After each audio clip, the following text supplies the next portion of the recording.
Whole medical fraternity, বিশেষ করে ডাক্তাররা, নার্সিং স্টাফেরা লড়াই করেছেন।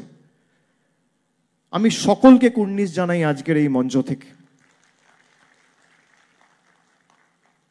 আজকে তারা না থাকলে পৃথিবী কোনোদিন সচল হতো না, স্বাভাবিক স্বচ্ছন্দে ফিরতো না। ডাক্তারদের আমরা মানবরূপী ভগবান ভাবি এবং অনেকে বলিও। একটা পেশেন্ট যখন হাসপাতালে যায়, প্রত্যেকটা হাসপাতালের কাছেই দেখবেন একটা করে ছোট মন্দির থাকে। সেই হাসপাতালে গিয়ে একটা মুমূর্ষু রোগী,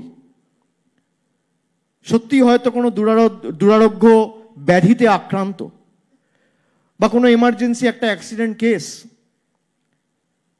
হয়তো বাঁচার কোনো সম্ভাবনা নেই, মন্দিরে গিয়ে প্রার্থনা করে যখন শুনছে বাঁচতে পারবে না, তখন বলছে ডাক্তারবাবু আপনি পারবেন।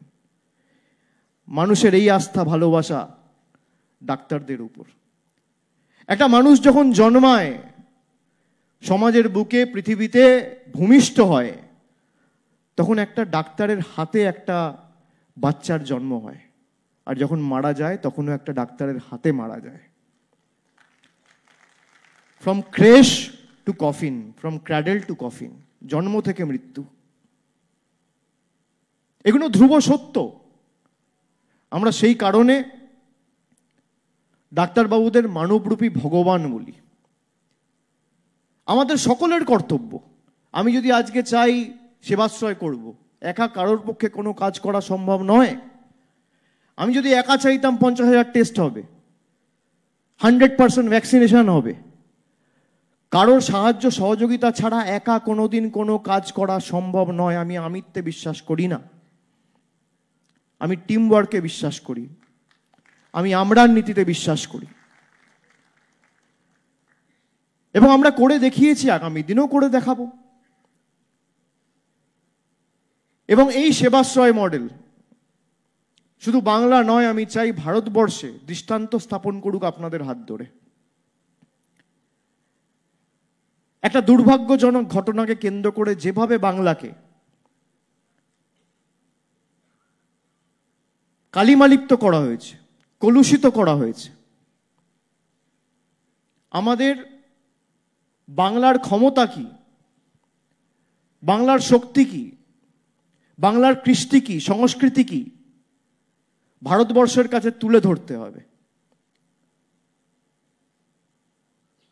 আরজি করের যে ঘটনা ঘটেছিল, আমি প্রথম দিন থেকে তার নিন্দা করেছি। আমি প্রথম দিন থেকে বলেছি, যারা এই ঘটনা ঘটায় তাদের সমাজে বেঁচে থাকার কোনো অধিকার নেই। আমি আজও একই কথা বলছি। কারোর ভালো লাগতে পারে, কারোর খারাপ লাগতে পারে, আমি লুকিয়ে চুরিয়ে কোনো কাজ করি না। যা বলি সামনে থেকে বলি, যেটা ঠিক মনে করি সেটা বলি।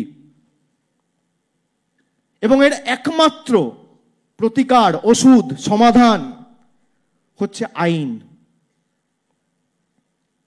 কেন?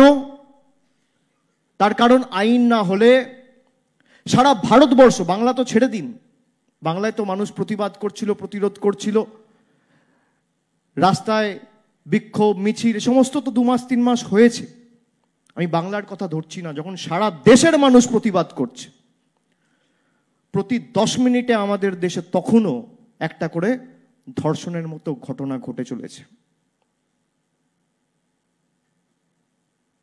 প্রতি 10 মিনিটে, মানে ঘন্টায় 6টা। আমরা ইতিমধ্যে আমাদের রাজ্য সরকার বিধানসভায় আইন পাস করেছে, অপরাজিতা বিল। আপনাদের জানা দরকার, আমি একটি রাজনৈতিক মঞ্চ থেকে, আমাদের পার্টির ছাত্র সমাবেশের মিটিং থেকে আমি বলেছিলাম যে আমি প্রাইভেট মেম্বার বিল আনবো। অপরাজিতা বিল যদি পাস হয়ে যায়, তাহলে ভারতবর্ষ জুড়ে, এটা বিএনএসএস এর অ্যামেন্ডমেন্ট, এই অ্যামেন্ডমেন্টটা যদি রাষ্ট্রপতি ছেড়ে দেয়, সাইন করে দেয়, তাহলে সারা ভারতবর্ষ জুড়েই আইন পাস হবে। তাহলে প্রাইভেট মেম্বার বিল লাগবে না। আর যদি না আনে, তাহলে যতদিন লাগুক আমি প্রাইভেট মেম্বার বিল আনবো, আমার সাথে কেউ দাঁড়িয়ে থাকলেও আনবো আর কেউ না দাঁড়িয়ে থাকলেও আনবো।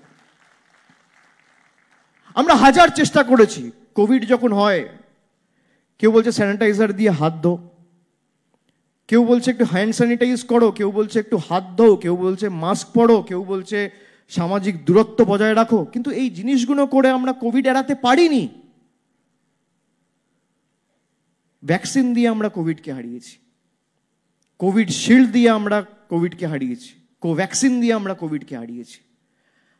আমাদের যদি এই সামাজিক অপরাধ, এই ধর্ষণের মতো ঘটনাকে চিরতরে সমাজের বুক থেকে সরাতে হয়, মেটাতে হয়, বিদায় দিতে হয়, তার একমাত্র প্রতিকার সমাধান হচ্ছে অ্যান্টি রেপ ল বা অ্যান্টি রেপ বিল। আর সরকার চাইলে পারে না তা নয়, রাজ্য সরকার তার কর্তব্য করে রাজ্যপালের অফিসে পাঠিয়েছে, রাজ্যপাল সেখান থেকে তিনি রাষ্ট্রপতির কাছে পাঠিয়েছেন। 2 মাস হয়ে গেল, আজকে সেই বিল নিয়ে কোনো উচ্চবাচ্য নেই, রাষ্ট্রপতির কাছে পড়ে আছে।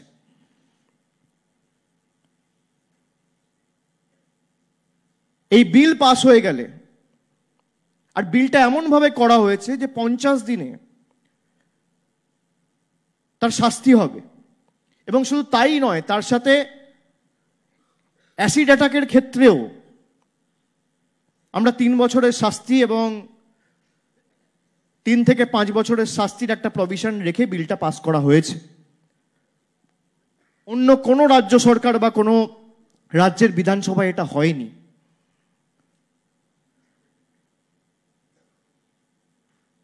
এই বিল যেদিনকে পাস হবে সেদিনকেই ধর্ষণের মতো ঘটনা আমাদের সমাজে বন্ধ হবে। কেন্দ্র সরকার যদি চায় 1 দিন লাগবে, অর্ডিন্যান্স আনতে পারে।